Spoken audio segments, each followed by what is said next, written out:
23 marks depends on it. तो basically आपको सबसे पहले करना क्या है कि आप, तो हमारे पास एफ एम ये आ जाएगी और इसके ऊपर एफ एल क्या हो जाएगा 0 और एफ टू नीचे। अगर हमारे पास यहाँ पे एफ एम आ जाता है, सबसे मोस्ट रिपीटेड वैल्यू ये बन जाती है, तो ये हमारे पास एफ एम और इससे नीचे। अस्सलाम वालेकुम एवरीवन, कैसे आप सब? आई होप कि आप सब ठीक होंगे। Welcome back to study with इल्सा।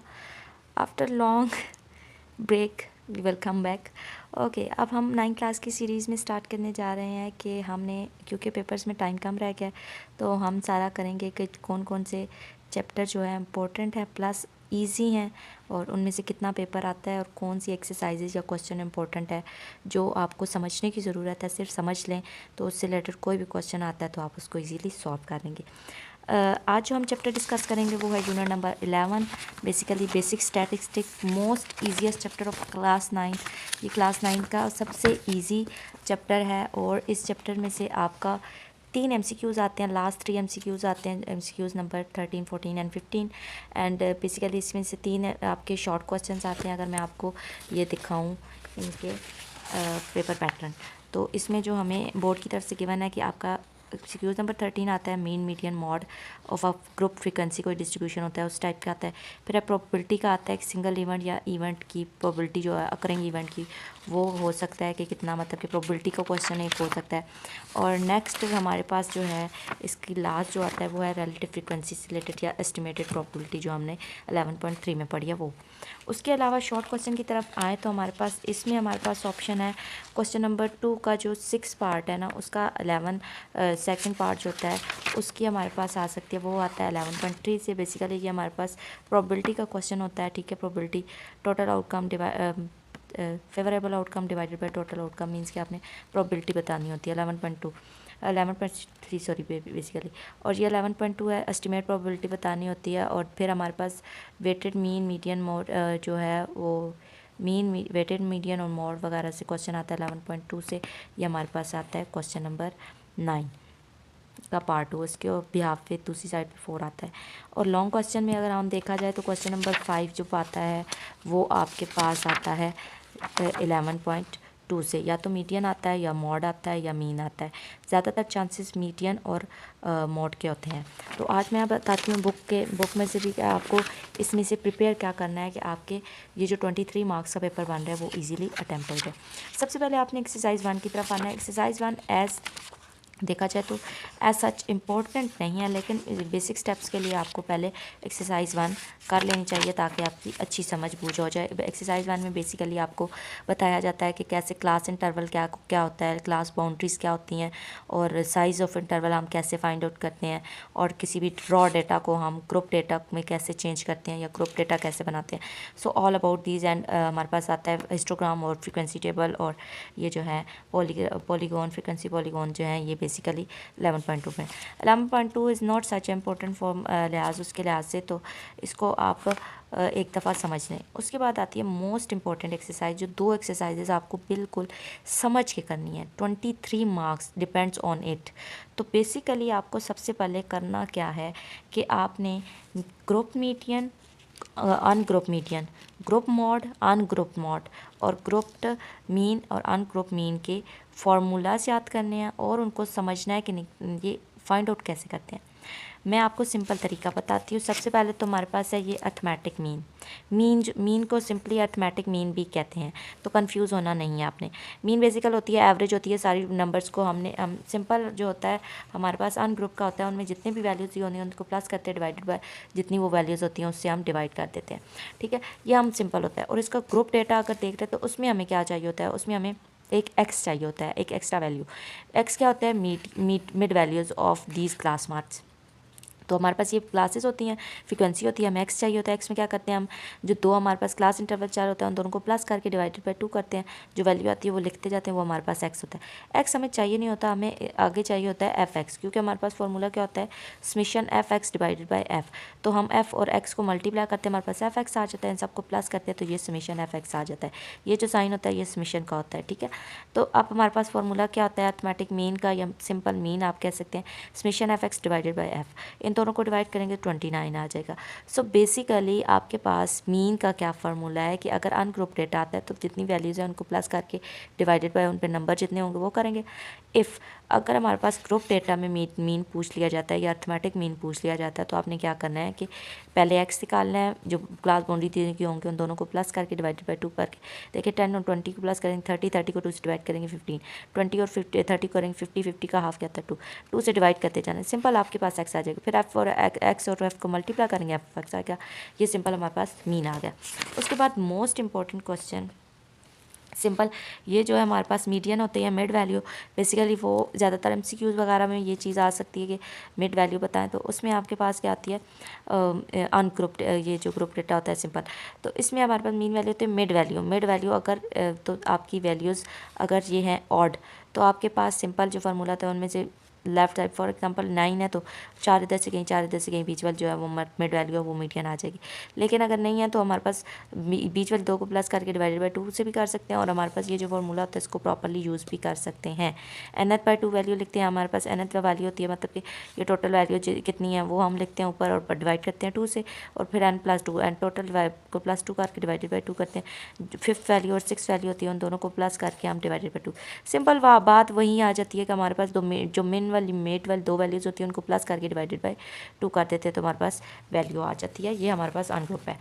जो मोस्ट इंपॉर्टेंट एम क्वेश्चन है ना, आपको ये चीज़ समझनी है कि मीडियन के लिए हमें ये चाहिए होता है। आपको ये दे देते हैं मीडियन क्या होता है कि आपकी मिड वैल्यू होती है 2 इधर से गए 2 इधर से गए, ये मिड वैल्यू है, ठीक है। अब हमने करना क्या है, अब इसके लिए हमें चाहिए एल होती है लोअर क्लास बाउंड, जो आपकी मिड क्लास वैल्यू है ना दरमियान वाली क्लास, उसकी लोअर क्लास बाउंड्री चाहिए। देखिए ये लोअर क्लास बाउंड्री नहीं होती, बाउंड्री वो होती है जिसमें हम 0.5 प्रिसाइज करके लिखते हैं, ठीक है। तो हमारे पास क्या है 29.5। फिर हमारे पास चाहिए एच हमारे पास क्या होता है क्लास इंटरवल, और मतलब कि उनके दरमियान क्लास का साइज़ कितना है। हम साइज़ कैसे निकालते हैं, मैंने पहले भी बहुत से बच्चों को ये बता चुकी हूँ कि बात 30 में से 30 जो अपर क्लास बाउंड्री होती है ना उसमें जो लोअर क्लास बाउंड्री को माइनस करते हैं। इनमें से कोई भी बाउंड्री आप ले सकते हैं, 20, 29 ले, 10, 19 ले, कोई भी ले सकते हैं। 39 में से 30 माइनस करेंगे हमारे पास 9 आएगा, और उसके बाद हम उसमें 1 प्लस कर देते हैं। कोई भी क्वेश्चन होगा फॉर एग्जाम्पल 30 और से 34 तक होता है, 34 माइनस 30 करें 4 आएगा, 4 में 1 प्लस करते 5, तो that is our class interval. So basically यहाँ पर 39 में से 30 माइनस किया 9 आए, 9 में 1 प्लस करें 10, तो हमारे पास क्लास इंटरवल क्या है 10। सारी क्लासेस का इंटरवल सेम आता है। उसके बाद है एन हमारे पास होती है टोटल वैल्यूज़, ये टोटल फ्रीक्वेंसी हमारे पास कितनी है, तो हमारे पास कितनी है 100। उसके बाद एफ है हमारे पास फ्रीक्वेंसी, जो हमने मिड क्लास मीडियन वाली क्लास ली है उसकी फ्रीक्वेंसी क्या है, उसकी फ्रीक्वेंसी है 40। उसके बाद है हमारे पास सी हमारे पास होती है कम्युलेटिव फ्रीक्वेंसी ऑफ, जो हमने मीडियन वाली क्लास ली है ना, मीडियन वाला ग्रुप लिया है उससे ऊपर वाली क्लास की कम्युलेटिव फ्रीक्वेंसी। कम्युलेटिव फ्रीक्वेंसी हम कैसे निकालते हैं, पहला डिजिट ऐसे ही रहता है, अगले डिजिट में उसको प्लस करते हैं, फिर लिखते हैं, फिर अगले डिजिट में उसको प्लस करते हैं, फिर लिखते हैं, मतलब कि एट द एंड हमारे पास जो टोटल वैल्यू ऑफ फ्रीक्वेंसी वो आ जाती है। तो हमने जो सी लेना है वो हमने मिड क्लास से ऊपर वाली वैल्यू लेनी है 30। इनको वैल्यूज़ को फार्मूला बस पुट करना है और कैलकुलेटर में सॉल्व करके देखना है। इंतहा का इजी क्वेश्चन है if you understand what is this formula, और इसमें क्या चीज़ कैसे लिखनी है या क्या चीज़ कैसे आपने फाइंड आउट करनी है। उसके बाद आ जाते हैं मोड होता है मोस्ट रिपीटेड वैल्यू, जो वैल्यू सबसे ज़्यादा बार रिपीट हो रही है वो हमारे पास क्या होगी मोड का जो ग्रुप डेटा का फार्मूला है वो हमारे पास ये है। और ये जो फार्मूला है ना, ये आप एक दफ़ा कर लें या लिख के ले लें, या तो मीडियन आता है या आपके पास मॉड आता है, ठीक है।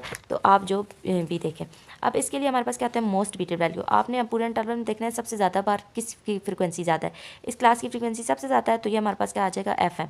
तो इससे ऊपर वाली वैल्यू हमारे पास आ जाएगी FL और नीचे वाली F2। फॉर एग्जाम्पल यहाँ हमारे पास आ जाता है 30, तो हमारे पास FM ये आ जाएगी, और इससे ऊपर FL क्या हो जाएगा 0 और F2 नीचे। अगर हमारे पास यहाँ पे FM आ जाता है, सबसे मोस्ट रिपीटेड वैल्यू ये बन जाती है, तो ये हमारे पास FM, और इससे नीचे वाली जो F2 होगा वो 0 और F1 जो होगा वो हमारे पास FL या F1 जिसे हमें कहते हैं वो हमारे पास 6 आ जाएगा, ठीक है। ये हमें बताइए कि हमारे पास मोड क्या होता है, जिसकी मोस्ट रिपीटेड फ्रिक्वेंसी होती है ना वो।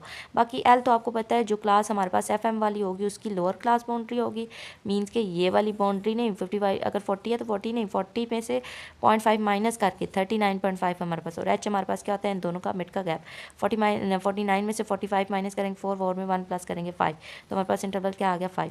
फार्मूला पुट करें और सॉल्व कर लें, सिंपल मोस्ट ईजीएस्ट चैप्टर है ये आपका। और उसके बाद हमारे पास ये एक्सरसाइज है सारी। इसमें मैंने जो चीज़ आपको बताई है मीडियन और मॉड, दो मोस्ट इंपॉर्टेंट चीज़ें हैं जो आपने समझनी है ग्रुप और अनग्रुप डेटा की। उसके बाद आ जाता है प्रोबेबिलिटी। प्रोबेबिलिटी होती क्या है? प्रोबेबिलिटी होती है किसी भी चीज़ की अकरिंग पॉसिबिलिटीज़ क्या होती हैं। हमारे पास देखें एक सिक्का हम उछालते हैं, मैच देखते होंगे सब, उसमें सिक्के की प्रोबेबिलिटी क्या होती है? सिक्का या तो उसका हेड आएगा या टेल आएगा, ठीक है।